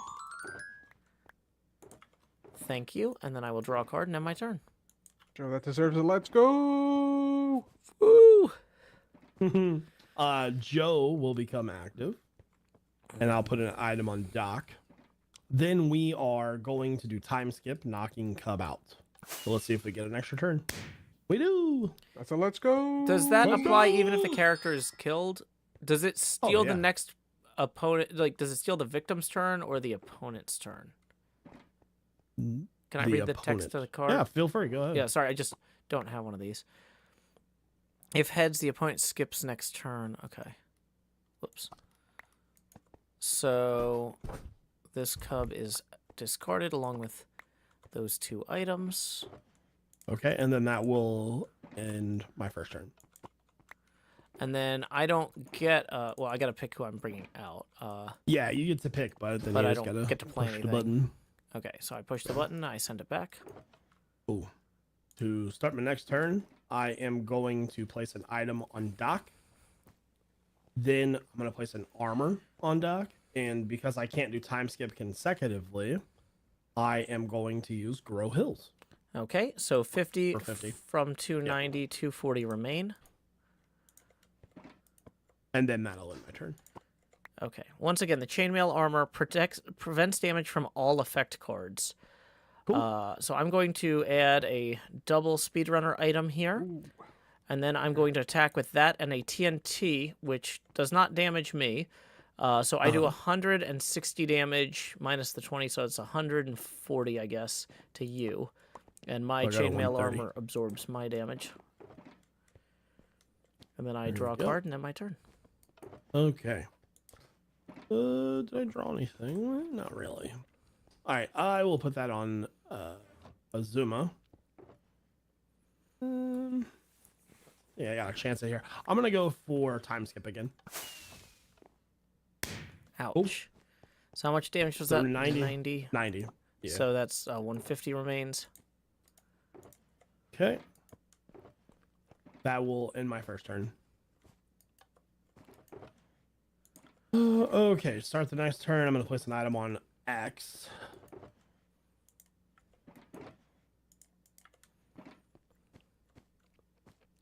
Then I'm going to... I don't know if I should do that or not, because if you have damage, he could die. You would have to have at least 50, so... You've played a couple TNTs. You know what? I'm just going to chance it here. I'm going to do Grow Hills for 50. Alrighty, so that's 100 remains here. And then that'll end my turn. Alrighty. That might have cost me the game, but we'll see what happens. I'm going to bring out an AFK Jingler here with 280 health. And I'm going to attach a speedrunner item to him. And then I'm going to attack with Chroma and a chorus fruit to damage you for 100 minus 20 from your armor, so it's 80. And I go down to bring out this guy. 50. Yeah. Wait, actually, no, hold on. I'm gonna bring out that guy. Yeah. Okay. And then I discard the chorus fruit, and I draw a card, and I might. End your turn. There you go. All right, to start my turn, I'm gonna play Flint and Steel. Okay. 1 second. Oh, I think I screwed this up. All right. So let me draw 3. He can use time skip again because he used 3. Oh, I screwed that up. Okay. So Joe's gonna get the bench, and Doc M is gonna come in, and that's gonna end my turn. Okay. Never mind. That worked out okay. All right, I am going to use Let's Go for 100 damage on Doc minus his armor. I'm also going to use this bow for 40 damage on Joe Hills minus his armor. So, okay, so 20 onto Joe. Yep, and 80 onto Doc total. 30. And I'm gonna, since I'm using Let's Go, I can withdraw him at the end of that and bring out the Jingler. Okay. And then I draw a card. What is the Jingler special move? The Jingler special move says you only Deception. have one on there anyway, so Flip a coin. If heads, opponent must discard a card from their hand. Okay. All right. To start my turn, gonna place Joe on the board AFK. Okay. Get on the board, Joe. I'm on the board. There we go. Then I'm going to power up X fully.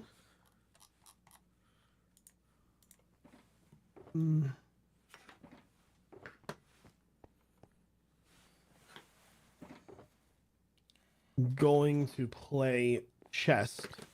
Stephanie Hall tips 4 and says for the expansion. Okay. And then I are forgot going to lower to the do Joe World Pasty Leader. last time, so here we go. Hey, all right. Lowering the Joe Pasty now to 24%. Okay, so let's see. That was what, 100 then? 160. No, 160. Okay, so 280. So 120 remain. And then that'll end my turn. Alrighty. Okay. So let's see here. I'm gonna go ahead and hit you with. Actually, we got some problems here. He's thinking. Yeah. He has the power. Yeah. Okay. I'm putting this cub fan up here. Joe, we can't hear you talking if you're not talking. Wait, you're talking. Can you not hear me? You were. We can hear you I don't now. know if We you can hear you can now. hear you now, but you couldn't before. Oh, sorry. So it seems like if I hit the push to talk button before I alt tab in, it like if I'm like going back and forth talking to my chat or something. Yeah. Sorry. Yeah, so I'm gonna put up that extra cub fan up there top side with 260 health. And then I am going to attack with Jingled for another 50. So 30 total then? So 30 total. And then I Middle one's draw a 70. card and end my turn. Okay, so we can use that. That'll help. Okay, to start my turn, I'm going to use Golden Apple on Joe. Oh, no. Go up to 130. And then World Eater time, baby. We need a red. Oh, no. There we go, baby. There we go. That knocks Wait, you out got the him? Jingler and the Speedrunner item. Tied up. Okay. That'll end my turn. I'm going to bring out the AFK Cub fan here. Okay. Let's see. Which one are you bringing in? The one with 60? The one with 60, yeah. Okay. Okay. Let's look at this here. Okay, I'm going to put another AFK Beetlejuice on the board for 290 health. And then, oh boy. I'm going to go ahead and have Cub Fan use a Curse of Vanishing Book to remove Doc's Iron Armor and attack with Let's Go for 100, at which point he withdraws and the fresh Beetlejuice comes in. All right. So I will go down to 70. Mm-hmm. All right. And I draw a card and end my Close. Man, turn. oh man. Yeah. Okay, so to start my turn, I'm gonna place this here. So Joe, I actually gotta like really thank you for that move that you just made, because now I can do this. Oh, no. Okay, so And that blocks what, 40 or 30? yeah, 40. Oh my gosh. So we're going to use World Eater with Diamond Sword. I can do that, right? The chest plate and that. Yeah, right? yeah, Just to because be one's an sure. attachment, Okay, one's a cool. single use. Yeah. All right, so World Eater with the sword. Wow. So 220. Wow. No, 200. Sorry. Okay, so 90 remain. There we go. And then that'll end my turn. Okay, gosh. Boy. I'm going to add a speedrunner item to that cub. I'm going to swap to him. Sounds good. And then I will draw a card and end my turn. Mm-hmm. Okay, my turn. I'm going in to some start by trouble here. placing an item on the Joe up top there. I'm in some real trubs. Trying to remember how many cards you have in your graveyard. Because if you happen to have a double, that could hurt pretty badly.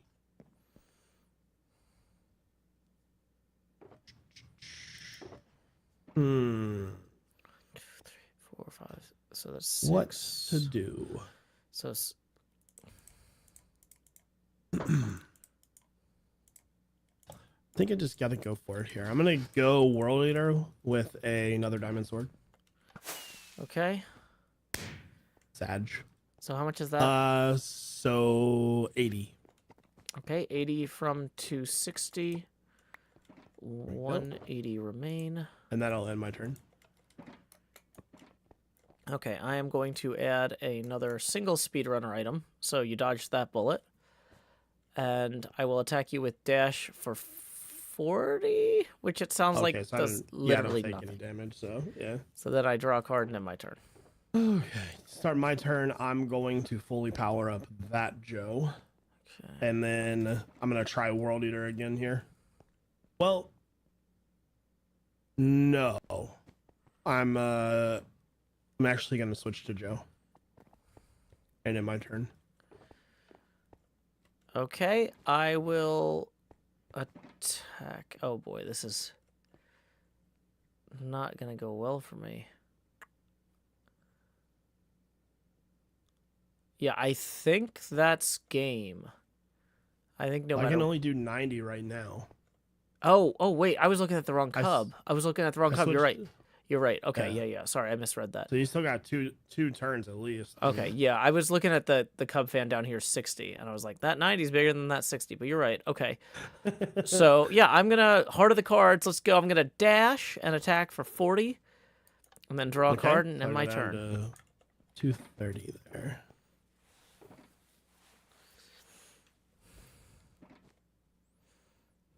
There we go. All right, to start my turn, I am going to play chest.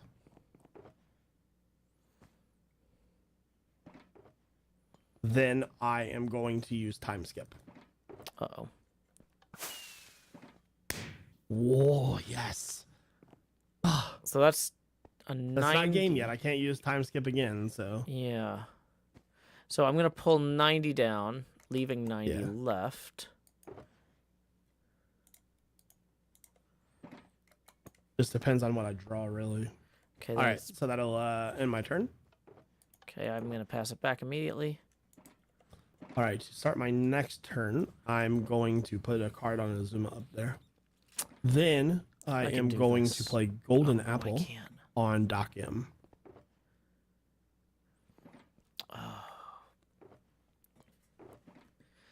Because the armor would block the anvil. There we go. Then we are going to use... do I want to use Grow Hills or do I want to switch back to Doc? Nobody's... I have 210 damage. You cannot do that much.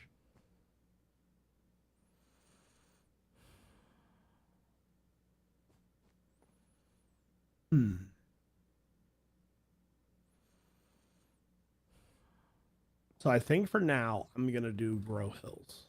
So I'll do Grow Hills for 50. Okay, so we're going to pull from 90. 40 will remain. And then that'll end my turn. Okay.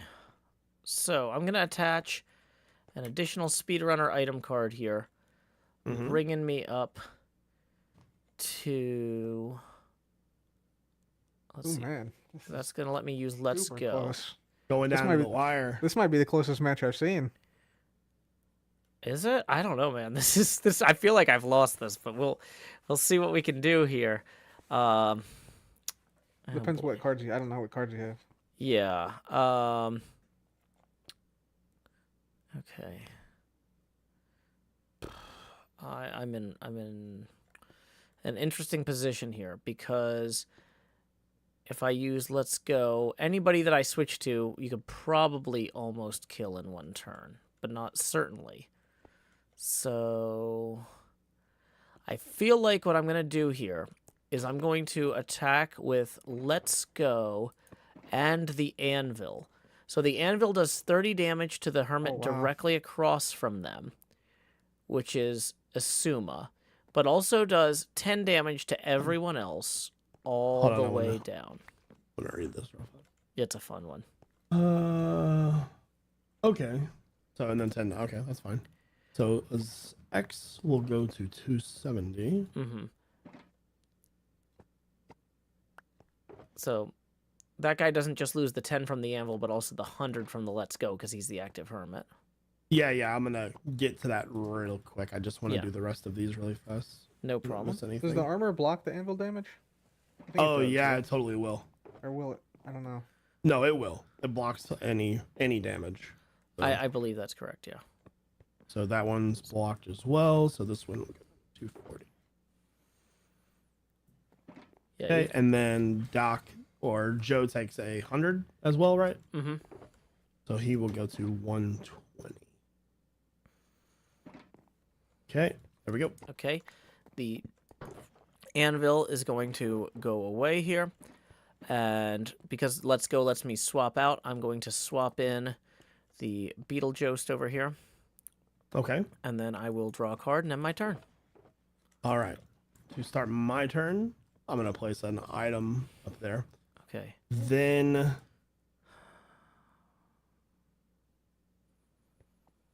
going to swap back to Doc, I think. There we go. Okay.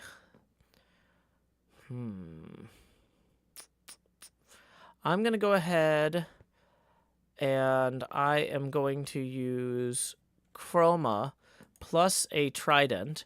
Are you familiar with the trident, Jeff? I am not, no. It does an additional 30 damage, and then I flip to determine if it's a loyalty trident. It's not. No. If it's red, it goes in the discard pile, which is color-coded red. 130 minus 40, so you did what, 90? That sounds right to me. All right, so I go down to 80. And then I draw a card and end my turn. That's potentially useful, but not as useful as I would like. Okay, what to do. Is this Minecraft Yu-Gi-Oh? Basically. I cannot really take another hit with Doc.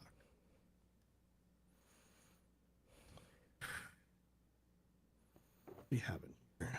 Nothing good. Okay. I am actually going to switch to X. And end my turn. Alrighty. I am going to affix this double speedrunner item to the Jingler with 120 health.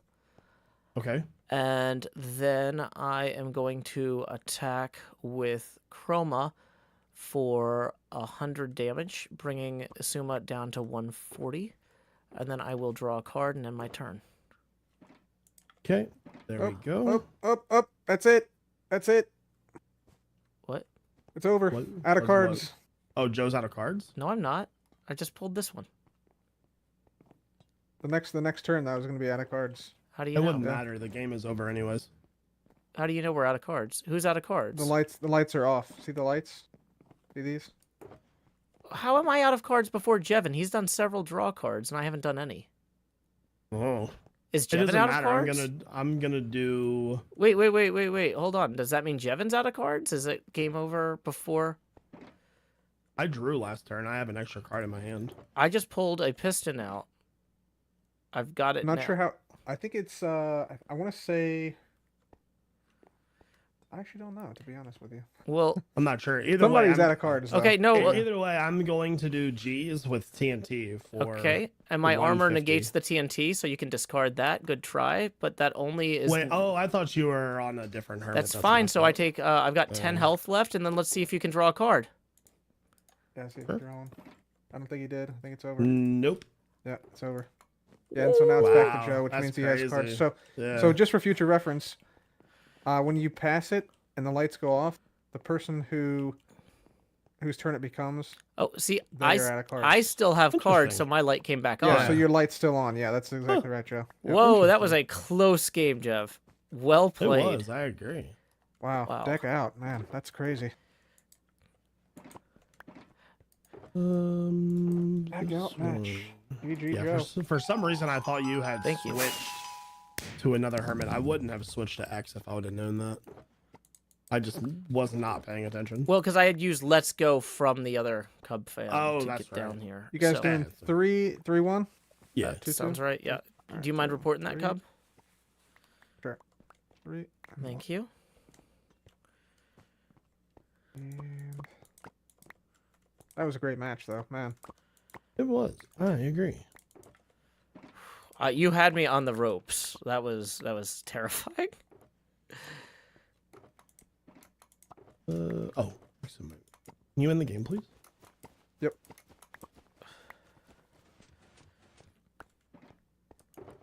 Okay.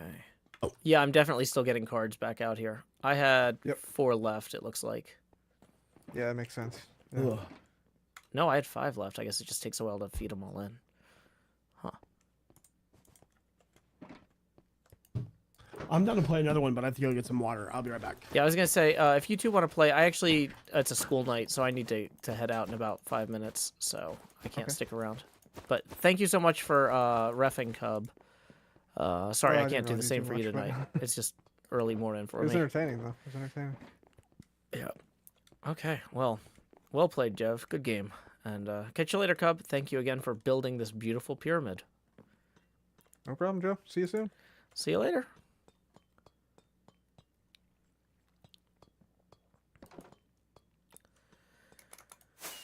Whew. Okay, y'all. That was terrifying. That chainmail armor saved the day there.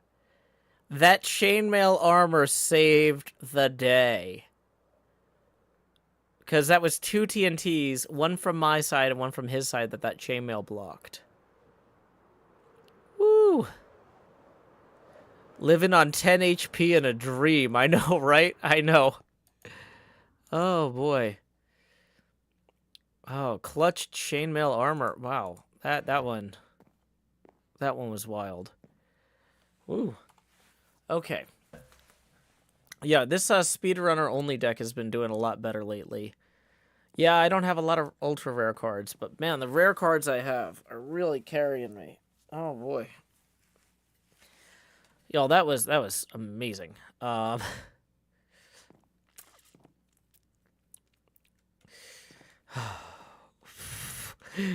Yeah, that was amazing. Real quick, let me make sure that I didn't miss any more tips. I got the 2 from Stephanie Hall in there. So thank you, Stephanie, for both of those, getting us both face camera expansions on the stream, which is why we are now at 24% Joe Passity. Okay. Yep. Whew. Okay. Y'all, I gotta get my kid to school in the morning, and then tomorrow's Tuesday, so we've got a crafts. No, crafts is Wednesday. Tomorrow is another coffee and kind of planning stream. I need to actually get some editing time in. Today was all streaming and planning and no editing. I had my call with NJ. I had 3 streams. It was amazing. Stephanie also says, sorry it had to be during the match, but you did so well. No need to apologize. Yeah, I appreciate you being patient if I didn't see it right away, because I was really focused. And Kindle says people were happy with how petitions went. I'm glad, because, like, it feels bad when I have to say no to 8 people out of, like, 12, but, like, realistically, we're not resetting the server anytime soon, the Patreon server anytime soon, so, like, people being like, oh boy, it would take me a while to move a bunch of shulkers. It's like, you have months. Like, that's a summer project. Enjoy it, please. You know, Chef Nutmeg says, I thought they went well. Thank you, Chef Nutmeg. I appreciate it. Oh boy. Yeah, so we are wrapping up. Let's do last call for tips. We're 50 even away from the next face camera expansion milestone. But, so that probably not going to hit that. Let's see. I put my... Let's get it organized a little bit, because we got a few minutes before I actually need to go. But it does need to be, like, in the next 5 minutes, so... I need a second to calm down after that match. Yeah, I need... Woo! Oh, boy. I decked Jevin out. He ran out of cards at the very, very end. He was 10... My third Hermit had 10 HP left. And Jevin would have killed him with TNT, except he had chainmail on. Like, that chainmail really paid off. Kichi says, pass me a whiskey chaser for that. Yeah, I actually don't have anything in the apartment right now. But, yeah. I'm at that point in the budget month where I'm looking at the numbers and I'm like, nope, not right now. But yeah. Stephanie Hall says I had to keep telling myself to relax my shoulders. Devin Krates says there's always the VOD. Yeah. Oh boy. Yeah, no, if I had something, I would definitely... This would be worth pouring a drink to celebrate, but like, because dang. My grandpa gave me this deck. Oh, Yu-Gi-Oh references will never get old. Except that I'm already old, but I'll enjoy them. Yeah, the netherite armor saved Doc from that target block. I was annoyed by that too, but I was like, whatever. That's part of the cards. I'm the one that got rid of his iron armor. He would have just put the netherite armor on somebody else, though. I mean, I think it was fine. Okay, so let's go down here to our new mine entrance we're working on. and see if we can. Let's try and get some last-minute diamonds before we wrap up the stream. NJ said, it was a great match, Joe. I'm off to bed. Good night.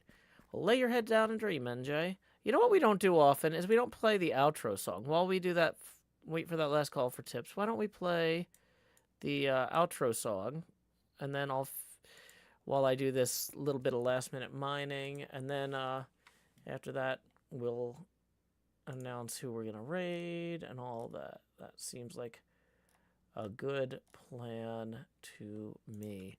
So, wait, how come I don't have Lay Your Head Down and Dream reprise?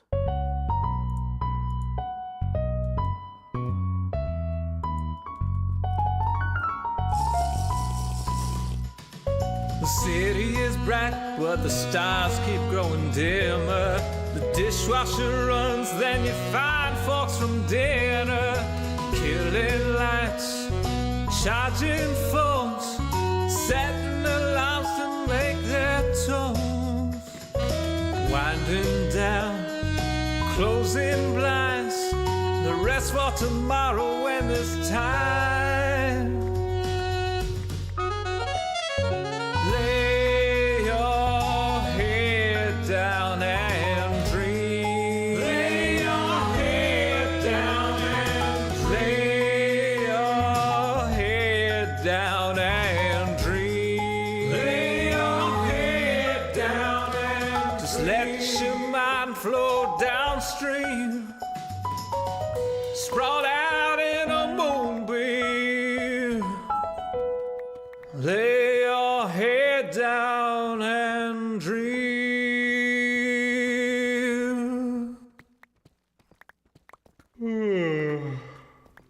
Joe Hills has left the building. I'm about to. Thanks, Raiders, for coming in. Cryptid Frog, yeah, I appreciate you, but we're actually about to wrap up and raid my friend iJevin over here at twitch.tv/iJevin. We were just doing last call for tips and playing the outro music. We actually got a tip for 5 from KG Enrique, who says to help a little with the budget. Thank you for the stream. Thank you very much, KG. Appreciate you supporting the arts and my show in particular. Doesn't look like any other tips rolled in, so we are ready to send folks over to Jevin. Once again, our raid message is, howdy, y'all. Joe Hills raid here. Alrighty. Until next time, y'all, this is Joe Hills from Nashville, Tennessee. Keep adventuring. Do-do-do-do.